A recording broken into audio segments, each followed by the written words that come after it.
Il existe en nous une curieuse paradoxe. Il est si facile de croire en les autres, et pourtant si difficile de croire en soi-même.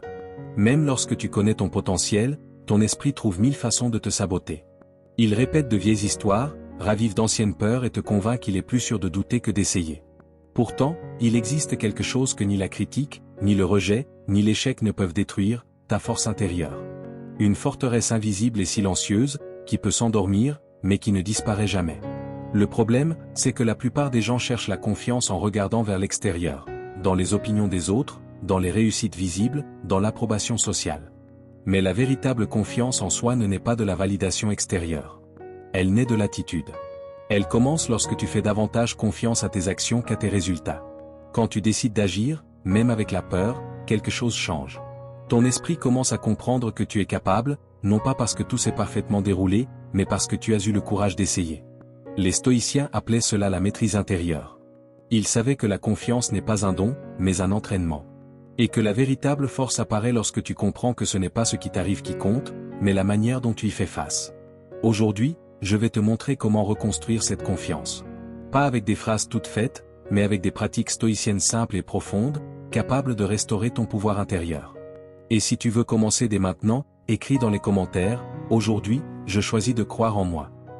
Car toute transformation commence par une décision, et la tienne commence ici. Avant la première leçon, je te demande simplement 2 choses. Laisse un j'aime sur la vidéo et abonne-toi à la chaîne. Maintenant, allons ensemble vers la première leçon. Numéro 1. Recommencer à croire en ta force intérieure. Il existe en toi quelque chose qui ne se brise pas. Même lorsque tout semble s'effondrer, même lorsque le corps s'affaiblit et que l'esprit doute, il demeure un centre silencieux, intact. Une flamme qui ne s'éteint jamais. Ce centre peut être recouvert de cendres pendant un temps. Les stoïciens appelaient cela la forteresse intérieure, un espace que personne ne peut envahir, où ta volonté et ta raison continuent de gouverner, même au cœur du chaos. Mais il arrive que tu oublies l'existence de cette force. Tu l'oublies les jours où la fatigue pèse plus lourd que la foi, dans ces moments où la peur te murmure qu'il vaudrait mieux abandonner. Si tu regardes attentivement, tu verras que tu es déjà passé par là. Tu as traversé des douleurs que tu croyais insurmontables. Tu as surmonté des chutes qui semblaient définitives. Et tu as survécu à chacune d'elles. Alors pose-toi cette question, qu'est-ce qui t'a relevé la dernière fois? Ce n'était ni le hasard ni la chance. C'était cette force invisible et silencieuse, celle qui te pousse à avancer quand plus rien d'autre ne fonctionne. Elle ne fait pas de bruit, mais elle a la solidité de l'acier. Le monde peut te bousculer, les circonstances peuvent te secouer, mais rien ne peut te faire tomber tant que cette force reste éveillée. Car elle ne dépend pas de ce qui se passe à l'extérieur, elle naît de ce que tu choisis, au plus profond de toi. Marc Aurèle écrivait, « La force d'une personne est proportionnelle à sa capacité à garder le contrôle de son propre esprit. » Et c'est précisément de cela qu'il s'agit. De reprendre le contrôle. Non pas sur le destin, mais sur ton attitude face à lui.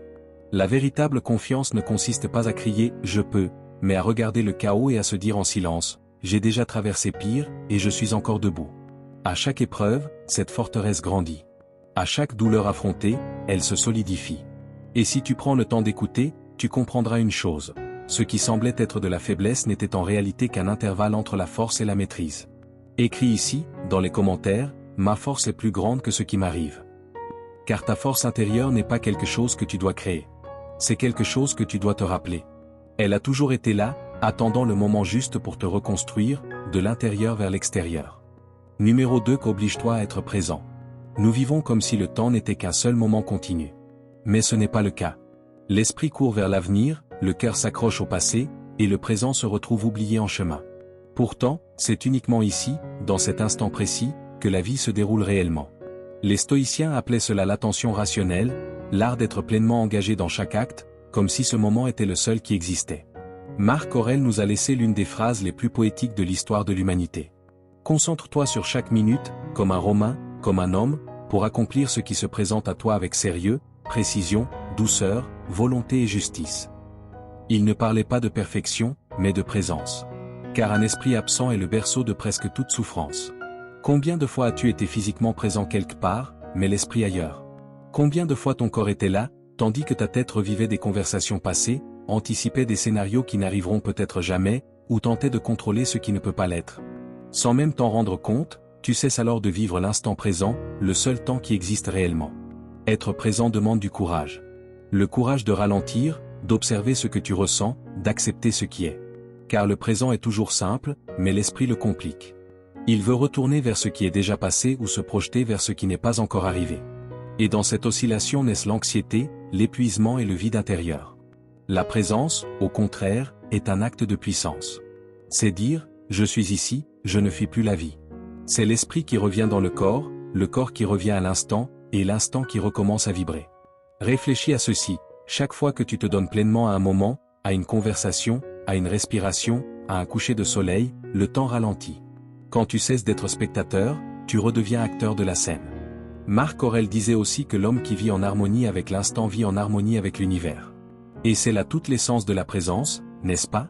Il ne s'agit pas de contrôler le temps, mais de s'accorder à son flux. La prochaine fois que tu remarqueras que ton esprit s'égare, prends une profonde respiration et demande-toi, qu'est-ce qui se passe réellement maintenant? Cette simple question agit comme une encre. Elle te ramène au réel, à ton centre. Écris ici, dans les commentaires, aujourd'hui, je reviens à l'instant présent. Car la vie ne se trouve ni dans ce qui est passé, ni dans ce qui viendra. Elle est ici, maintenant, attendant l'instant où tu décides enfin d'être pleinement présent. Numéro 3. Reconstruis ton monde intérieur. Tout ce qui existe à l'extérieur de toi n'est que le reflet de ce que tu construis à l'intérieur. Aucun changement extérieur n'est véritable s'il ne commence pas dans l'âme. Tu peux avoir de nouvelles opportunités, des portes ouvertes, des personnes prêtes à te soutenir. Mais si ton monde intérieur est rempli d'insécurité, tu ne pourras rien accueillir.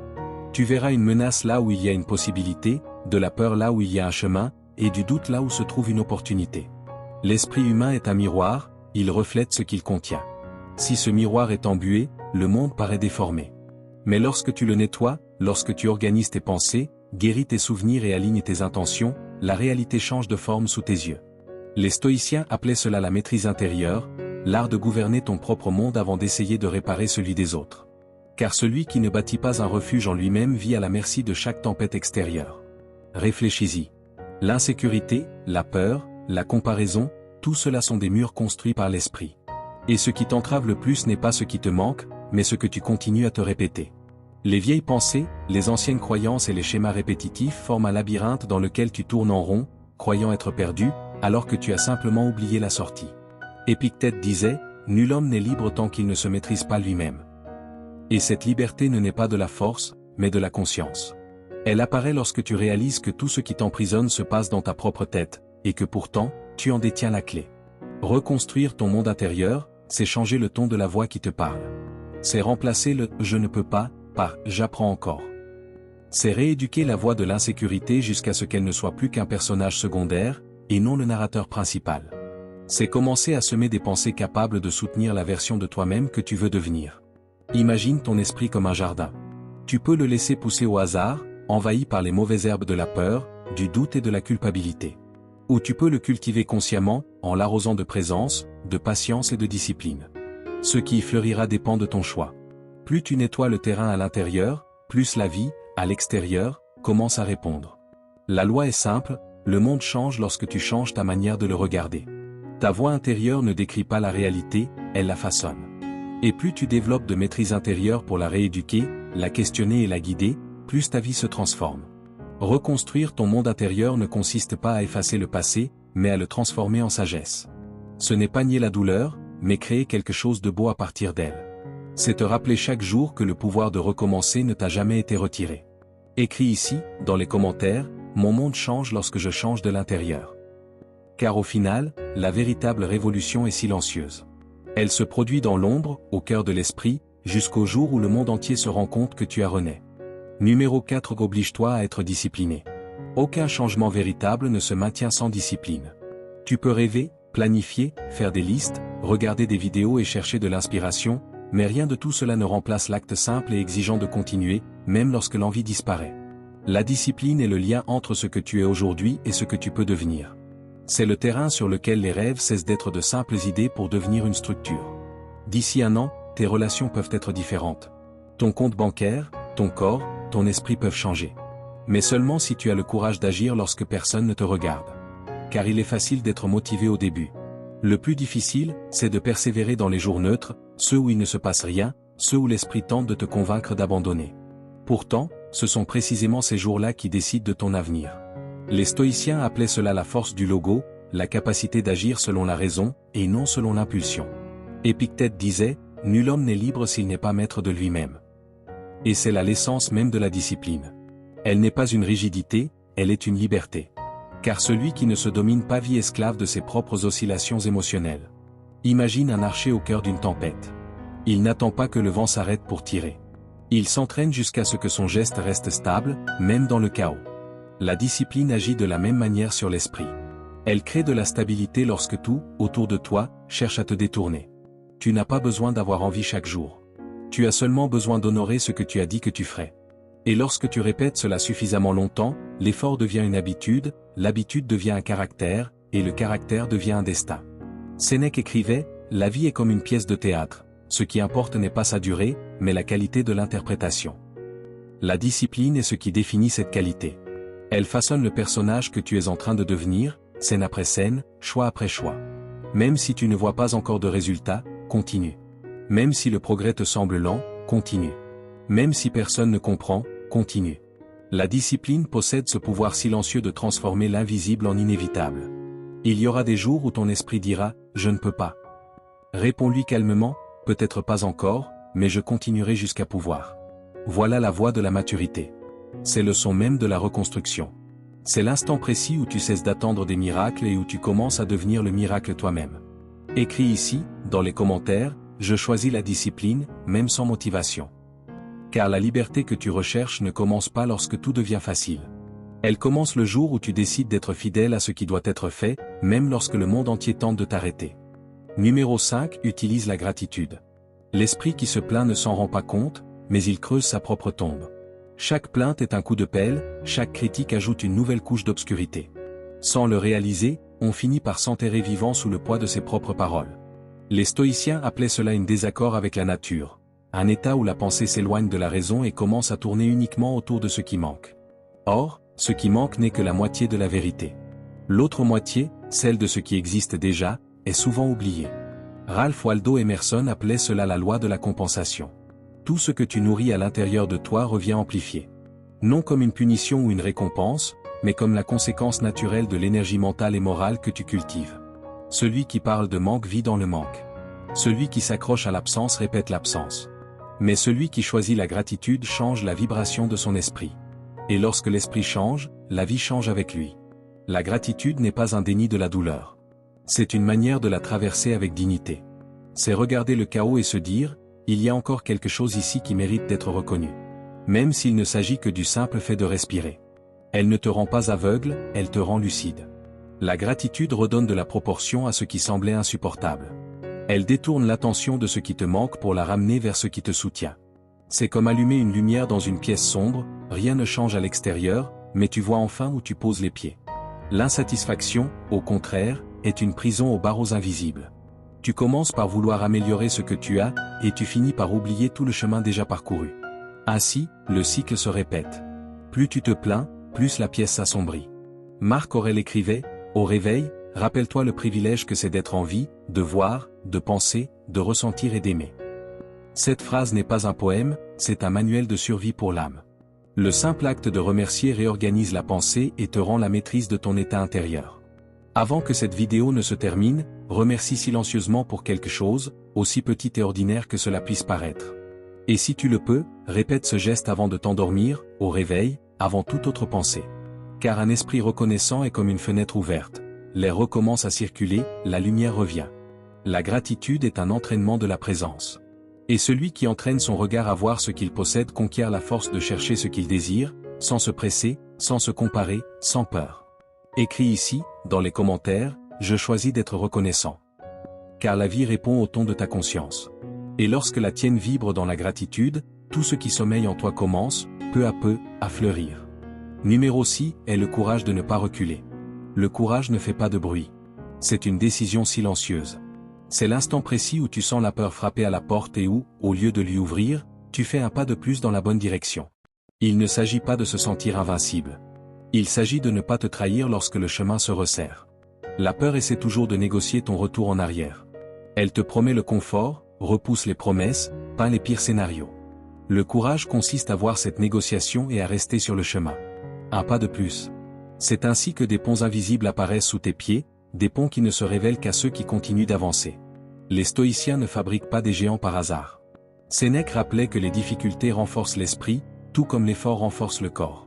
À chaque résistance affrontée, tu gagnes des fibres intérieures invisibles, mais capables de te soutenir lorsque tout tremble.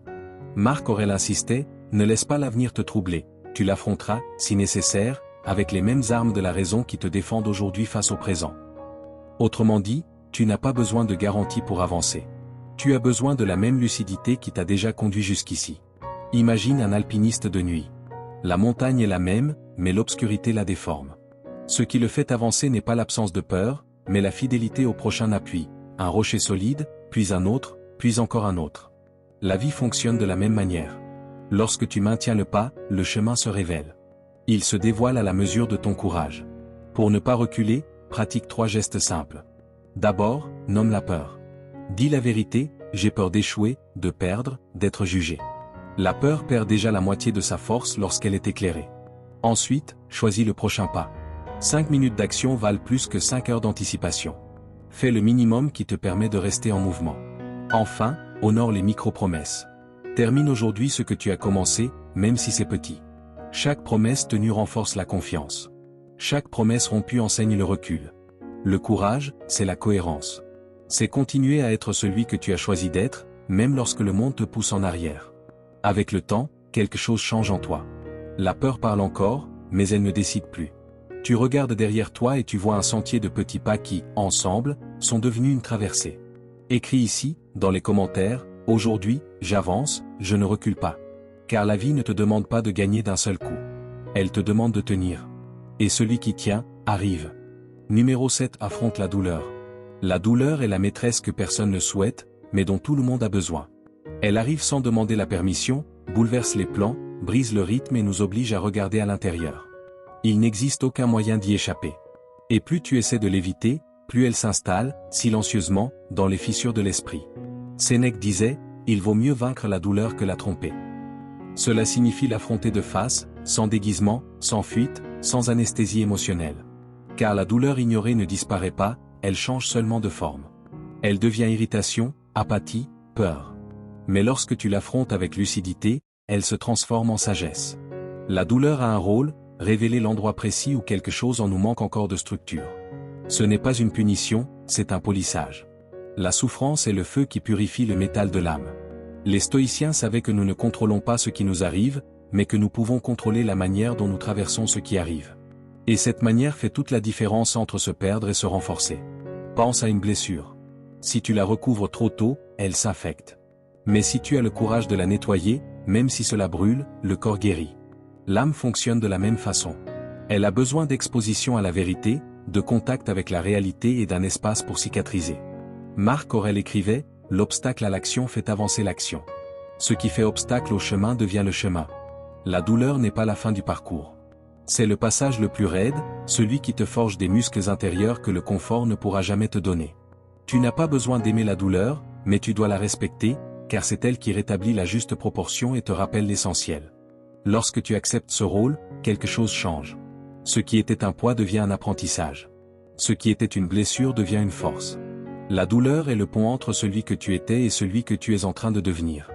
De l'autre côté se trouve une version de toi plus sereine, plus lucide et plus complète. Respire et répète en silence, je ne fuis pas la douleur. Je la traverse.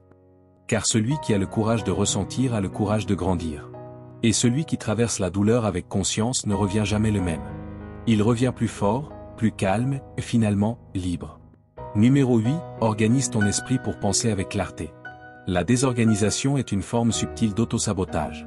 Ce n'est pas seulement le désordre des tiroirs ou des papiers. C'est la confusion des pensées, l'excès de bruit mental, les idées inachevées qui s'accumulent, pèsent et finissent par te paralyser. Sans même t'en rendre compte, tu commences à trébucher sur le chaos que tu as toi-même créé. Le stoïcisme nous enseigne qu'un esprit désorganisé est un champ miné. Chaque distraction devient un obstacle, chaque pensée égarée une explosion potentielle. Lorsque l'intérieur est en désordre, l'extérieur répond par le même tumulte. Rien ne coule naturellement, rien ne s'emboîte, rien ne prospère. Pense au nombre d'opportunités que tu as manquées faute de préparation. Un projet qui n'a jamais quitté le papier. Une conversation importante sans cesse repoussée. Une occasion passée inaperçue parce que ton attention était trop dispersée pour la reconnaître.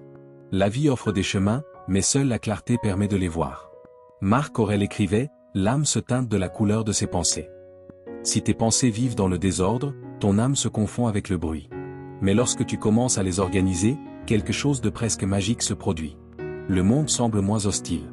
Les décisions deviennent plus simples. Le temps reprend une forme.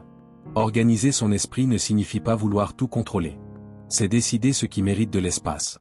C'est choisir des pensées qui construisent plutôt que celles qui épuisent. C'est nettoyer le terrain intérieur, car là où il y a de l'ordre, l'énergie circule. Réserve chaque jour un moment pour t'écouter. Note ce que tu dois sortir de ta tête. Ferme les ongles et manteaux qui ne servent plus. Simplifie ce qui est devenu inutilement complexe. Il n'y a aucun progrès possible lorsque l'esprit est saturé de bruit.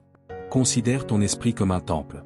Chaque pensée qui y entre est une offrande, et c'est toi qui décides si tu y déposes des fleurs ou des déchets. L'environnement intérieur que tu crées détermine la vie que tu mènes. La clarté est une forme de paix. Et la paix n'est pas l'absence de problèmes, mais l'espace nécessaire pour voir les solutions.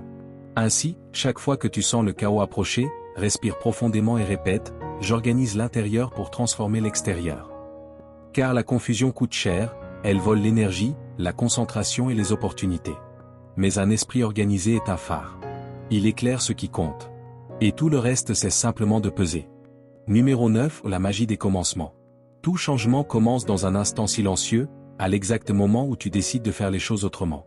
Cela peut sembler minuscule, se lever un peu plus tôt, respirer avant de réagir, éteindre son téléphone, remercier au lieu de se plaindre. Pourtant, c'est dans ces gestes presque invisibles que le destin commence à se réorganiser. La manière dont tu commences ta journée définit le ton de ton esprit. Et la façon dont tu termines ta nuit façonne le type de paix qui t'accompagne pendant ton sommeil. Les stoïciens le savaient et considéraient les commencements et les fins comme des rituels sacrés. Au réveil, Marc Aurèle écrivait, « Lorsque tu te lèves, pense au privilège d'être en vie, respirer, penser, ressentir et aimer. » Il ne voyait pas l'aube comme une simple routine, mais comme une renaissance. Chaque commencement est une occasion de réinitialiser l'âme, de nettoyer les excès, de réaligner les intentions et de choisir qui tu veux être dans ce nouveau cycle qui débute, qu'il s'agisse d'une journée, d'un mois ou même d'une vie entière. Beaucoup perdent la puissance des commencements parce qu'ils se réveillent en mode automatique. Ils se lèvent en portant le poids d'hier et se couchent en craignant demain. Mais un véritable commencement exige de la présence. Il demande de regarder l'instant présent avec respect, comme on tiendrait quelque chose de fragile et de sacré entre ses mains. Alors, avant de te plonger dans le bruit du monde, fais une pause. Respire. Ressens la légèreté du matin. Fais quelque chose qui te ramène à ton centre. Lis une phrase, médite, range ton espace ou exprime simplement de la gratitude. Ce n'est pas une perte de temps, c'est une construction du temps. Car la façon dont tu débutes ta journée détermine ce que la journée fera de toi. Et lorsque la nuit arrive, ralentis. Éteins les écrans, coupe le bruit et ouvre le silence. Reviens sur ce que tu as vécu, apprends de ce qui a fait mal, reconnais ce qui a grandi. Le repos est le point de départ du prochain commencement. Épictète disait, « Ce qui compte, ce n'est pas ce qui t'arrive, mais la manière dont tu y réagis. » Et bien réagir commence avant l'action. Cela commence dans la préparation, la clarté et l'intention avec lesquelles tu te tiens face à la vie. La magie des commencements ne réside pas dans ce que tu fais, mais dans la manière dont tu le fais, avec attention, sérénité et sens. Car tout ce qui commence avec conscience se termine avec signification. Écris dans les commentaires, « Aujourd'hui, je choisis de recommencer avec présence. » Parce que chaque jour est un nouveau commencement. Et chaque fois que tu t'éveilles vraiment, le monde s'éveille avec toi. Numéro 10. Sois patient avec toi-même. La confiance en soi ne naît pas du jour au lendemain. Elle se cultive, se nourrit et se polit avec le temps, comme un arbre qui grandit en silence avant de se montrer à la lumière. Mais nous vivons à une époque qui nous a convaincus que tout doit être immédiat, le succès, la guérison, le changement. Et c'est cette précipitation qui détruit ce que tu t'efforces de construire. Les stoïciens appelaient la patience la vertu du sage, car elle représente l'équilibre entre agir et faire confiance, entre faire ce qui dépend de toi et accepter le temps naturel des choses. La confiance en soi est un processus, pas un événement. Elle se forme pas à pas, victoire après victoire, erreur après nouvel essai. Et lorsque tu comprends cela, quelque chose change à l'intérieur de toi. Donne la priorité à la constance, et la culpabilité se transforme en compréhension.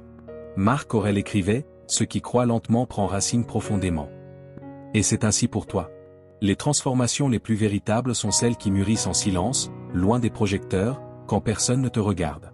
L'impatience est la voix de la comparaison, celle qui te dit que tu es en retard, que tu n'es pas assez, que tu aurais déjà dû être plus loin. Mais la patience est la voix de la sagesse. Elle dit, continue, ton rythme est le bon. Pense à une graine. Tu ne la forces pas à fleurir. Tu prépares la terre, lui donnes de la lumière, l'arroses avec soin et tu fais confiance. Il en va de même pour ta reconstruction intérieure. Ce que tu perçois comme un manque de progrès n'est en réalité que le temps accomplissant son travail. Être patient avec soi-même n'est pas se rendre, c'est respecter le processus. C'est comprendre que chaque petit pas est une victoire et que les chutes font aussi partie du chemin. La précipitation exige des résultats, la patience exige de la présence. Alors, lorsque tu as l'impression que tout prend trop de temps, souviens-toi, la vraie croissance n'est jamais immédiate, mais elle est durable. Chaque pas, même petit, est un pas. Tu deviens quelqu'un de plus stable, plus conscient, plus complet. Écris dans les commentaires, je fais confiance à mon processus. Car celui qui apprend à être patient avec lui-même cesse de lutter contre le temps et commence, enfin, à marcher avec lui. Si cette vidéo t'a aidé à voir les choses sous un autre angle, je t'invite à t'abonner à la chaîne. Ici, nous continuons ensemble, réfléchir, grandir et construire notre force intérieure. Merci de regarder.